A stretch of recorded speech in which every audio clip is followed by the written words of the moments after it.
ಕ್ಷೇತ್ರದಾನಂ ಚಾನೆಲ್ಗೆ ಸ್ವಾಗತ. ಹಾಗೆಯೇ ನಮ್ಮ ಸರಣಿ ಆಧುನಿಕ ಮನಸ್ಸಿಗೆ ಹಿಂದೂ ಧರ್ಮದ 6ನೇ ಸಂಚಿಕೆಗೆ ಸ್ವಾಗತ. ಈ ಸರಣಿಯಲ್ಲಿ ಇಂದಿನ ಪೀಳಿಗೆಯ ಮನಸ್ಸಿನಲ್ಲಿ ಮೂಡುವ ಪ್ರಶ್ನೆಗಳನ್ನು ನಾವು ಅನ್ವೇಷಿಸುತ್ತೇವೆ. ದೇವರು, ದೇವಾಲಯಗಳು, ಭಕ್ತಿ, ಆಂತರಿಕ ಶಾಂತಿ ಮತ್ತು ಸನಾತನ ಧರ್ಮದ ಆಳವಾದ ಅರ್ಥದ ಬಗ್ಗೆ ಹಿಂದಿನ ಸಂಚಿಕೆಗಳಲ್ಲಿ ನಾವು ಚರ್ಚಿಸಿದ್ದೇವೆ. ದೇವರು ಇದ್ದಾನೆಯೇ? ಹಿಂದೂ ಧರ್ಮದಲ್ಲಿ ಏಕೆ ಇಷ್ಟು ದೇವರುಗಳಿದ್ದಾರೆ? ವಿಗ್ರಹಾರಾಧನೆ ಏಕೆ? ದೇವರು ಎಲ್ಲೆಡೆ ಇದ್ದರೆ ದೇವಾಲಯಗಳಿಗೆ ಏಕೆ ಹೋಗಬೇಕು? ದೇವರು ಪ್ರಾರ್ಥನೆಗಳಿಗೆ ತಕ್ಷಣ ಉತ್ತರ ಏಕೆ ನೀಡುವುದಿಲ್ಲ? ನೀವು ಆ ಸಂಚಿಕೆಗಳನ್ನು ಮಿಸ್ ಮಾಡಿದ್ದರೆ ಅವುಗಳ ಲಿಂಕ್ಗಳನ್ನು ವಿವರಣೆಯಲ್ಲಿ ನೀಡಲಾಗಿದೆ. ನಾವು ಸಂಪೂರ್ಣವಾಗಿ ಪ್ರಾಮಾಣಿಕವಾಗಿರೋಣ.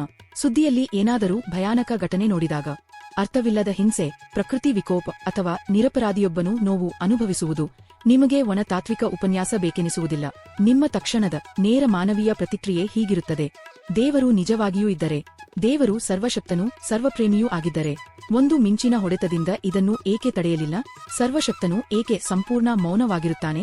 ಇದು ಮಾನವ ಇತಿಹಾಸದಲ್ಲೇ ಅತ್ಯಂತ ಹಳೆಯದು ಮತ್ತು ಅತ್ಯಂತ ಕಾಡುವ ಪ್ರಶ್ನೆ. ದೇವವು ಎಲ್ಲೆಡೆ ಮತ್ತು ಎಲ್ಲದರಲ್ಲಿಯೂ ಇದ್ದರೆ, ಕ್ರೌರ್ಯ, ಕೋಪ ಮತ್ತು ಅನ್ಯಾಯ ಎಲ್ಲಿಂದ ಬರುತ್ತವೆ? ದೇವರು ಕೆಟ್ಟದನ್ನು ಸೃಷ್ಟಿಸಿದ್ದಾನೆಯೇ? ಇಂದು ಮಹಾನ್ ಆಧ್ಯಾತ್ಮಿಕ ಗುರುಗಳ ಸರಳ, ನೈಜ ಜೀವನದ ಕಥೆಗಳ ಮೂಲಕ ಈ ವಿಶ್ವ ರಹಸ್ಯವನ್ನು ನಾವು ವಿವರಿಸಿಕೊಳ್ಳಲಿದ್ದೇವೆ. ಈ ವಿಡಿಯೋದ ಕೊನೆಯಲ್ಲಿ ಜಗತ್ತಿನ ಕತ್ತಲೆ ದೇವರು ಇಲ್ಲ ಎಂಬ ಸಾಕ್ಷಿಯಲ್ಲ, ಅದು ಇನ್ನೂ ಆಳವಾದ ಪ್ರಯಾಣದ ಒಂದು ಭಾಗ ಎಂದು ನೀವು ಕಾಣುವಿರಿ. ದೈವಿಕ ಬೆಳಕಿನಿಂದ ನಿರ್ಮಿತವಾದ ಜಗತ್ತಿನಲ್ಲಿ ಕತ್ತಲೆ ಹೇಗೆ ಇರಬಹುದು ಎಂಬುದನ್ನು ಅರ್ಥಮಾಡಿಕೊಳ್ಳಲು 8ನೇ ಶತಮಾನದ ಮಹಾನ್ ಗುರು ಆದಿ ಶಂಕರಾಚಾರ್ಯರ ಪ್ರಸಿದ್ಧ ಕಥೆಯಿಂದ ಆರಂಭಿಸೋಣ. ಸಂಜೆಯ ಮಬ್ಬಿನಲ್ಲಿ ನೀವು ನಡೆಯುತ್ತಿದ್ದೀರಿ ಎಂದು ಊಹಿಸಿ. ನಿಮ್ಮ ಮುಂದೆ ಹಾವಿನಂತೆ ಕಾಣುವ ಏನೋ ಒಂದು ಕಾಣುತ್ತದೆ.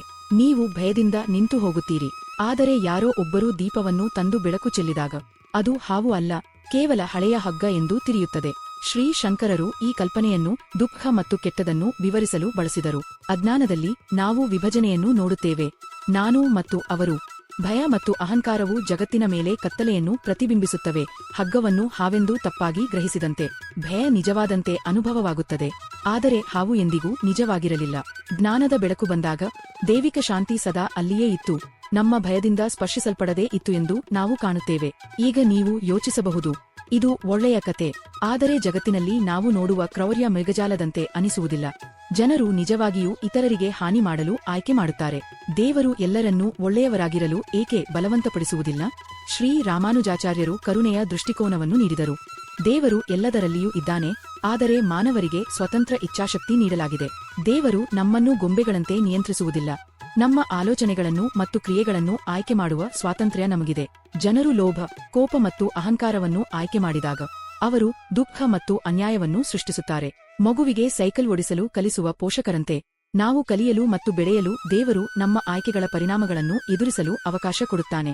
ದುಃಖವು ದೇವರ ಶಿಕ್ಷೆಯಲ್ಲ, ಅದು ನಾವು ಪ್ರೀತಿ, ಕರುಣೆ ಮತ್ತು ಧರ್ಮದಿಂದ ದೂರವಾದಾಗ ಏನಾಗುತ್ತದೆ ಎಂಬುದನ್ನು ತೋರಿಸುವ ಕನ್ನಡಿ.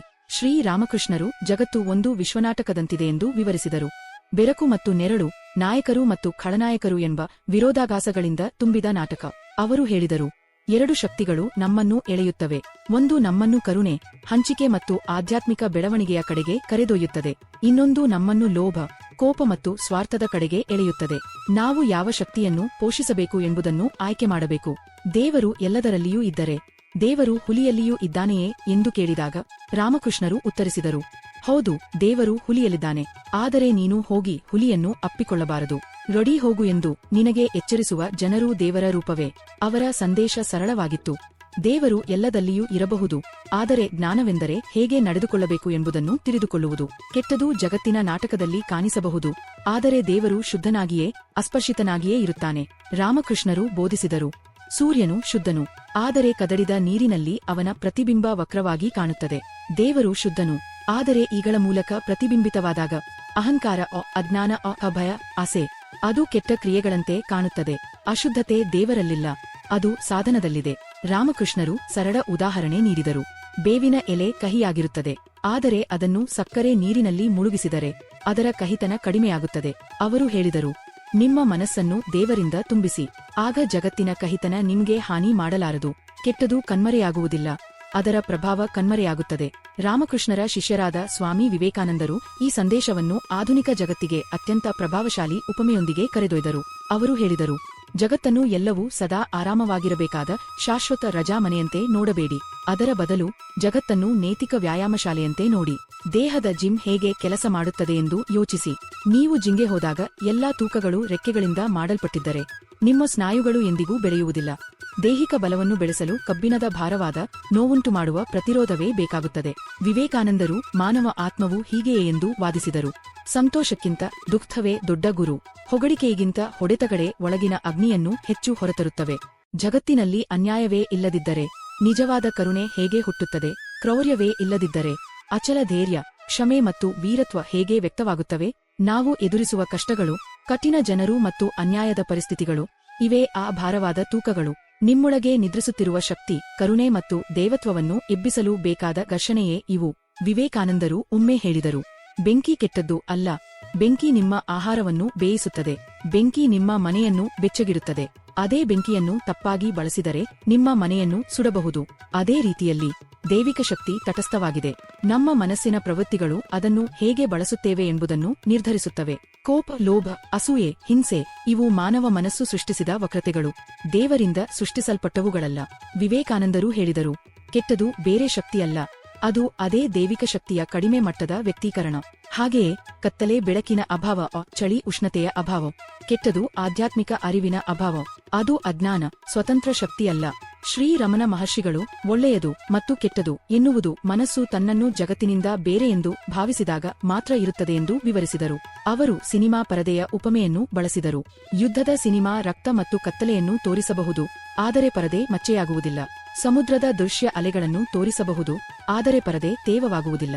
ಅದೇ ರೀತಿಯಲ್ಲಿ ದೇವರು ವಿಶ್ವದ ಮೌನ ಪರದೆ.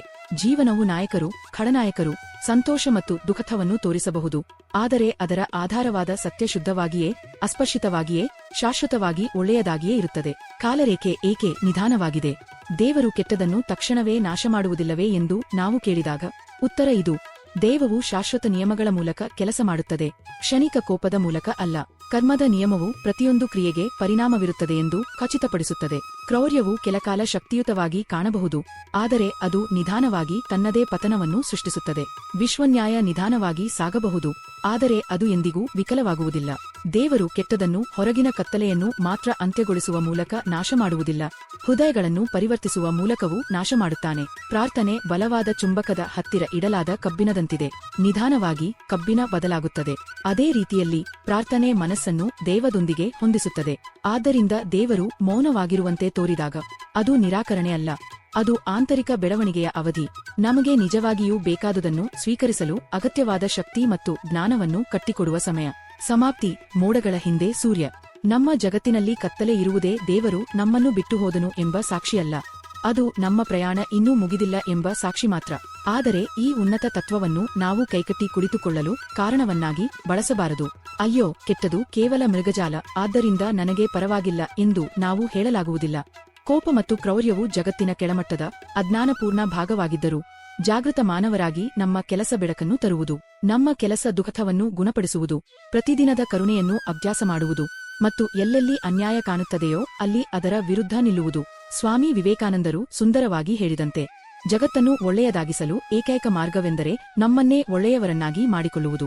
ಈ ಶಾಶ್ವತ ಜ್ಞಾನಗಳ ಪ್ರಯಾಣದಲ್ಲಿ ನಮ್ಮೊಂದಿಗೆ ಸೇರಿದಕ್ಕಾಗಿ ಹೃದಯಪೂರ್ವಕ ಧನ್ಯವಾದಗಳು. ಈ ವಿಡಿಯೋ ನಿಮ್ಮ ಮನಸ್ಸಿಗೆ ಸ್ವಲ್ಪ ಸ್ಪಷ್ಟತೆ ಅಥವಾ ನಿಮ್ಮ ಹೃದಯಕ್ಕೆ ಸ್ವಲ್ಪ ಶಾಂತಿಯನ್ನು ತಂದಿದ್ದರೆ ದಯವಿಟ್ಟು ಲೈಕ್ ಬಟನ್ ಒತ್ತಿ.